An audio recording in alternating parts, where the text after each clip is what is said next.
Hello, I'm Dr. Katherine Horton. I am just giving my 5th live war update. I am in hiding. I had to flee my flat. So today I will not be activating my camera. So I will just be talking to you.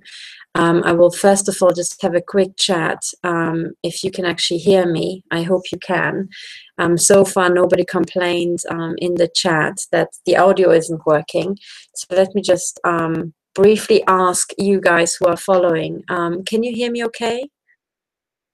How are you guys? I am fine so far. I managed to get away and stay with a person who was kind enough to take me in. And because he isn't my usual circle of friends, his flat has not been taken over. So you probably know that my family home has been surrounded by intelligence, and my personal home has been surrounded by intelligence agency flats, and I am being shot at in absolutely every single safe house where I tried to flee in the past. So now I'm trying to flee to a place where, you know, maybe the intelligence agencies didn't expect me to go. And this is somebody that I didn't have dealings with, but I do trust. So basically, what I'm trying to do is try to get as much of my work done as I can, because the things are the crimes are heating up, and you know. So basically, I'm fine. I'm fine-ish. But I couldn't stay any longer in my flat because the pulsed energy projectile shots into my body was so severe that you know, I just couldn't cope. So I'm now in a flat where I can actually exist, you know, throughout the day without having my body shot into. But unfortunately, they have been trying to really disable me by turning on the head chips and trying to paralyze me by other means. So I'm doing my best to combat that, and frankly, I'm being far too much of a sissy, because if I compare myself to my other colleagues, Dr. Melissa Black, she is awaiting surgery and is desperately trying to have this, you know, nutter stop, but you know, he's just refusing. Okay, so people are saying that they can't really hear me. I'm doing my absolute best here. Unfortunately, this won't be very good today. I will show you a couple of things where hopefully you have my audio and I can actually show you some stuff. But the bottom line is that I am doing my best from where I am. And, you know, I'm really trying to get things up and running, because there are all these court cases starting. And many people are waiting for me to, you know, finish reports, and there's the affidavit templates that are almost finished, but there's just so much that's, you know, that's still awaiting stuff to be done. So anyway, let me just order my thoughts, because I'm a bit in a muddle, as you can probably tell. So what I actually wanted to tell you guys today is about a couple of new things that I'm starting. So I'm trying to speak as clearly as possible. Clearly, I'm messing with the audio. But let me just share my screen and actually show you what I have started. So hopefully this, hang on just a second. Let me just check yeah, the microphone is fine. Okay, so what I've been doing today, right, is I have set up on Patreon. So my address is patreon.com/stop007. And what I'll be doing is, because I have to raise money, I have to raise money for court cases, and I have to raise money for travel expenses, because I'm supporting court cases across Europe, and I have to do a million other things. And because I'm so desperate for money, I will put some of my videos behind a paywall on Patreon. But the idea is that even if you have to pay, I hope you still do, and you consider it to be, you know, a little bit of effort, maybe some fundraising you do, and actually, you know, help me to crowdfund this entire effort, because what you are paying, you know, for me, you're actually also investing in court cases and, you know, expert testimonies that I'm writing for other people, and so on and so on. So what I'm trying to do is I'm trying to publish parts of the investigation, and depending on how much advanced stuff you want to hear, I ask you to pay possibly more. So I will be putting stuff out for free, of course, and everything that's absolutely vital for people to get hold of, like the affidavit template, will be for free. But other more involved stuff, I ask you to please pay for it on Patreon, because the money that you pay is then used to bootstrap other stuff. So what I have set up on Patreon is, there's no content on it yet, but I just wanted you guys' opinion on this. I think the the money I'm asking is not, it's not going to break the bank for anybody, but I'm basically asking you to donate £10 per month if you just want the basic content. If you really want the more investigative stuff that I'm putting out, when I'm really going after leads in for example, the City of London, and bits and pieces here, that's really more detective work, I'm asking you to donate £20 per month. And if you actually want to take part, and you want to hear my detailed guidance about how to prepare a court bundle and how to collect evidence, I ask you to please fundraise £50 per month and donate it here on Patreon. I'm hoping this is not too much to ask. I mean, originally, I really want to get £100, $100, I mean, because I really have to fund so very much. So, but you can always, I didn't want to set it too high so that victims who are really stuck for cash can't, actually those. I'm fairly confident that, with a bit of effort, everybody can raise $50. If they really want to, and it's towards a good cause. So I'm asking you to do that. But you can always donate more. And if you can raise more money, please do. Please do, because I've just got so many things to write for other court cases as well. And then ultimately, if you want to become, really involved in this and actually would like to have my direct input, I'm offering that if you pay $100, we can go on a Google Hangouts, and you can ask me any question and I can answer you live. And if maybe more people fundraise this much, that would be serious cash that I can actually travel with and support other people. But also we can get together once per month, and I can just help you directly to the best of my ability. So this is what I've set up now, and before I upload any content, I would like to hear your views if you think this is too much. I mean, looking at other Patreon content, I am going for the for the higher price, because most people just ask for $5 per month. But then again, the content I'm offering is really extraordinary, because this is an ongoing criminal investigation. So I am hoping that this will be fair enough. I will have a brief look at the chat. Okay, so I have not received any nasty comments as far as I can tell here. So I will see. I will read the chat later on. So as you can see, I'm just reading it now. The other stuff that I would like to say is that I was trying to, hang on, where was it? Yeah, so as you can see, I'm retweeting a lot of stuff, but there's also important content that you should really look at. And one of the things I really ask everybody to look into is Agenda 21, because I think a lot of the targeting is tied in with Agenda 21. And it might also be a good idea to read up on this and especially read between the lines when you're looking at the Agenda 21 documents from the UN. Because I rather suspect that the Holocaust that the victims find themselves in is tied up with Agenda 21 and with depopulation, of course. And I think there should be some traces in these documents. So if we all maybe, have a close look, then we possibly find something. So what somebody tweeted, this was Brian Wilmot, who tweeted, so thanks to him actually for tweeting this video, because this is a report and it's from Fox News, and I was pleasantly surprised because Fox News really drilled into Agenda 21. So I'm always surprised when mainstream media actually reports anything of value, but here the guy is actually very funny, and he goes right to the point of it. So I encourage you to look at my tweet 660 and have a look at that video, because it will be worth your time. the other thing that was very good, somebody tweeted a newspaper article. So that was Sergeant T.L. Lewis.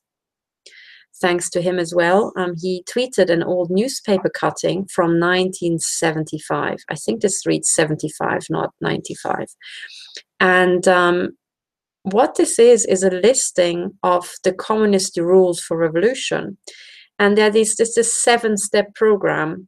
And when you look at this tweet, pretty much everything that's listed here is what is being put into practice now. And it underlines my point. I mean, people say, oh, this is a communist system. Other people say, oh, this is a Nazi system.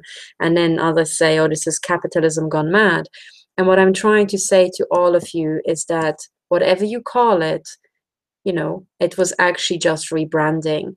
Nazism, the whole point was to asset strip countries and to commit genocide. Communism, exactly the same thing. Asset stripping countries, committing genocide. And then capitalism, or whatever people came up with, it was always just rebranding of the same old program by the cartel, which was using the intelligence agencies and the Masonic networks, which are symbiotic with the intelligence agencies, to you know, to really put this into practice. But I think it really helps if we go back to the, you know, this the description of how communism unfolded. But you can get books about Nazism and find out how the Nazis took over, and they did pretty much the same thing. So this is a very important tweet. And then the other thing is, okay, there was lots of information about the pedophiles in Britain. And I really ask people who are also not in Britain to follow these cases, because in Britain, so much is coming now to the fore. And I can guarantee you that the same pedophile networks, the same structure and the same modus operandum is operational everywhere around the world. It will be in New Zealand, in Australia, in Japan, in South Africa, in the US, everywhere, because this system has spread around the globe. And at the last Techno Crime Fighters Forum, when I was showing the satanic symbolism in the flags around the world, I was trying to underline this. But what I'm saying to you guys is that if you spot the pattern, if you understand what has been done in Britain and how they used pedophiles to infiltrate government and subvert it, you will know where to look in your own country. You know, so these are very valuable case studies. So please, you know, also people abroad, do follow what's happening in Britain. And then finally, because tonight it's 1 a.m. and I really have to go to bed, I ask everybody to have a look. And I'm absolutely serious about this, guys. I have now highlighted 1, 2, 3, 4 adverts from Jaguar. Okay. And this is Jaguar US and Jaguar in Britain. And they were putting out adverts. And in a normal world, I would not pay too much attention to adverts. But in the world we live in today, in the world of cartel signaling, these adverts mean the earth. Okay, it's very important. And the reason why it's really important is because when a cartel is taking over a country, when it's subverting a civil society, it is infiltrating the news organizations, placing agents there, and the news organizations will not be reporting news, because for the simple reason that the entire civil society goes to the news organizations for news. And if you want to cover up crime, you will be reporting everything but news after you've taken over the newspapers.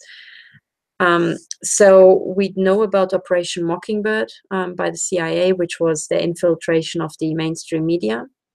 And they also infiltrated alternative media, you know, for sure, because that's cheaper to do. But in a world where you're running a global cartel and your news organizations have been subverted and are printing lies, how does a global cartel communicate? And they have to communicate via secret messages.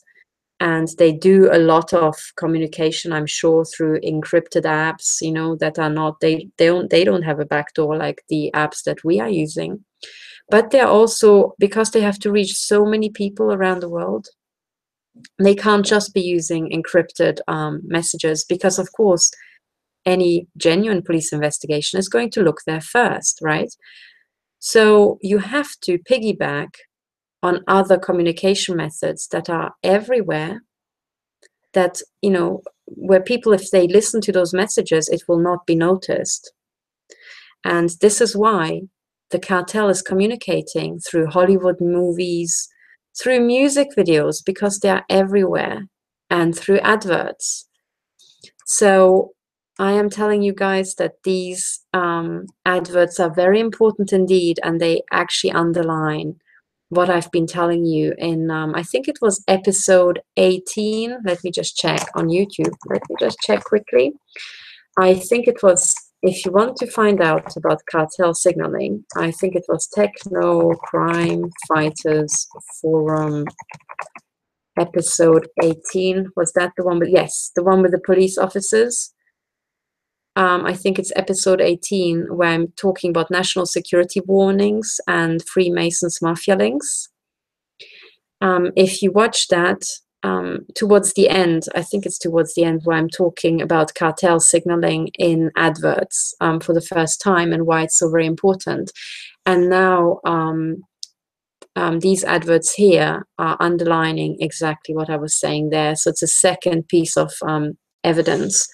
In the normal world, you know, if everything was working the way it should, adverts would not be evidence for criminal investigation. But in the world of system inversions and deep capture by the cartel, they are actually the most valuable evidence that we have. So what I will do is I will, I have now highlighted this so everybody can go and have a look and get the messages themselves. But I will actually be putting out on Patreon a video where I'm talking in more detail of, about the meaning, and it will be basically the tip-offs and the secret leads category. So if you want, if you're interested in that, please subscribe. I will put out the video, and but for that, please, you know, fundraise $20 for me to go towards my court cases. So that's it for now. Otherwise, I just would like to let you know that I have not forgotten, most certainly I have not forgotten about the affidavit templates. I will be looking into them, you know, and we will be putting these things together and launching the collection of affidavits. It would have actually happened 2 months ago, had I not been, you know, knocked sideways by what happened to Melanie Richan, my colleague in Brussels, and had I not been so severely attacked that I had to flee my home. It is extremely disrupting. But anyway, we will not be beaten. We will continue, and whatever these people are doing, they can't beat us, because we have, you know, we have the majority actually, and more people are waking up. And frankly, the severity of the attacks just shows us how absolutely desperate this is.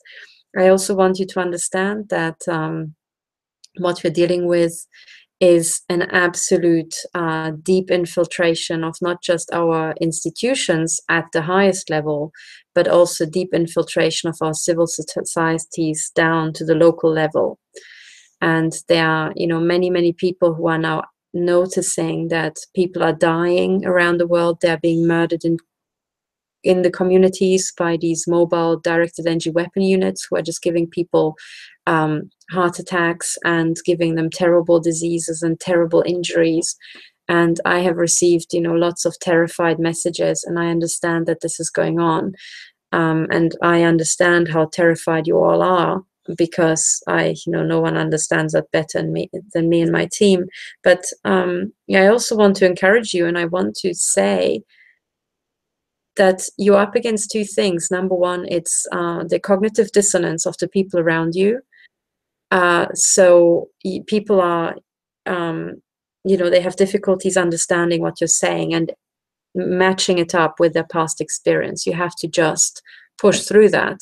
The other thing that you're up against is also extremely powerful neurotechnology that is, you know, has been reported by many people, including the previous Assistant Secretary for Housing, Katherine Horton, to be just overpowering and taking over entire communities. So that is just what we're dealing with. The neurotech seems to be, in my view, based on what I've seen so far, seems to be delivered through the mobile phone network. you know, through various radio communication that I believe is communicating with covert implants that a lot of people seem to have. So anyway, that's the situation. But what I'm trying to say to you is that you can get through to the people you need to get through to. You can get through to your family, but you need to have a lot of patience. You know, when you're talking to them, try to make actually make body contact. You know, try to hold their hand, try to make physical contact, try to hug your parents, because actually physical contact seems to override the neurotech to some extent.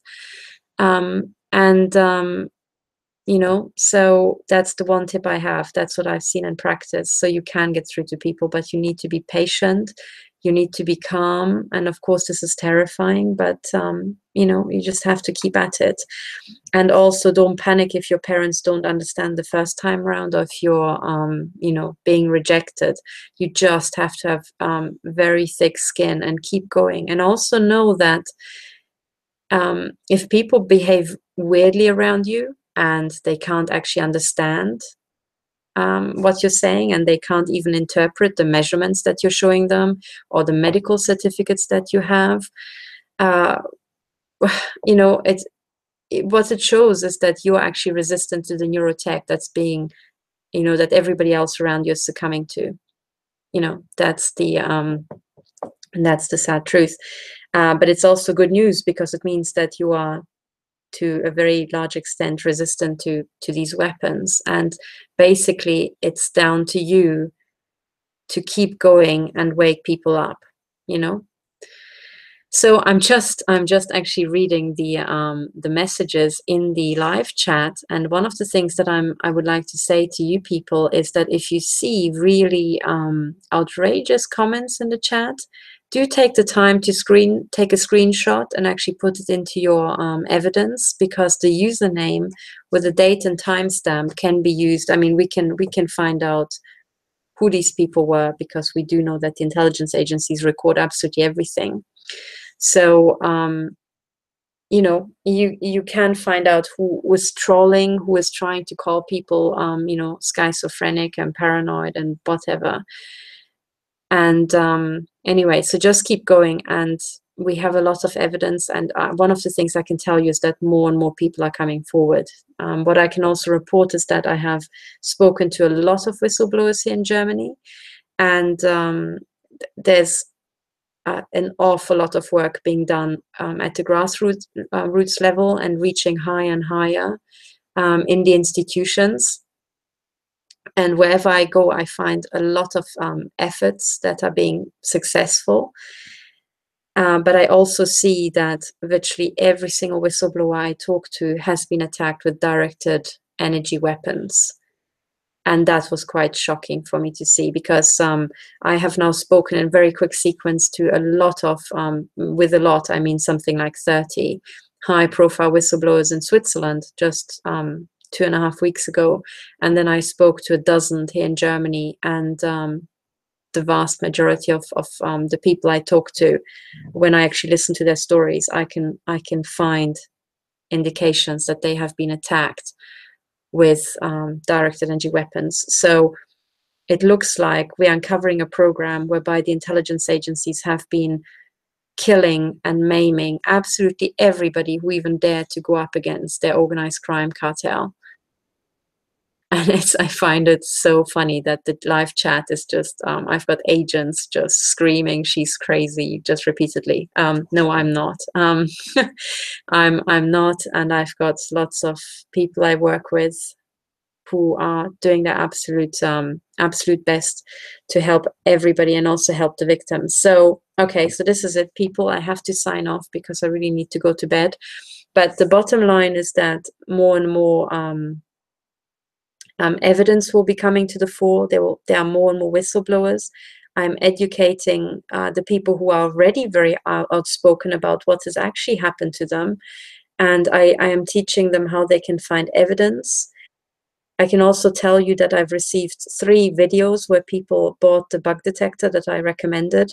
They went out into low radiation environments and scanned themselves and found the microchips in their bodies in exactly the same places where I have them and where other people I know have them. So you can do it. Just be patient, and you can find these things. And if you have, you know, funny headaches, or you have pulling on your forehead or the back of your head, or weird aches around your head that started suddenly with your targeting, I'm pretty sure you have the same microchips on your scalp as I have.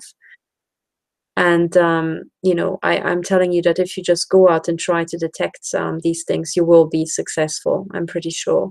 So just don't let them tell you that you can't do anything. You can collect evidence, and just be, you know, pretty dogged and hard-nosed in collecting it. Okay, so that's it for now. I'll try to give you a live war update every single day, because literally I'm telling you, every day so much is happening that I could be talking for hours, but there's lots of stuff that you need to know about. So anyway, so this is it for now. I am fine, and I'll continue my work, and I'll also, you know, make an effort to show my face next time. So have a good time. And oh yes, and I most certainly will be on Techno Crime Fighters Forum this Thursday, and I'll give you lots of updates then. So thank you very much for listening, and all the victims, please take care, and you know, just have confidence that more and more people are coming together now, literally everywhere around the world, and it's really beautiful to see. So have a good night, everybody, and bye for now.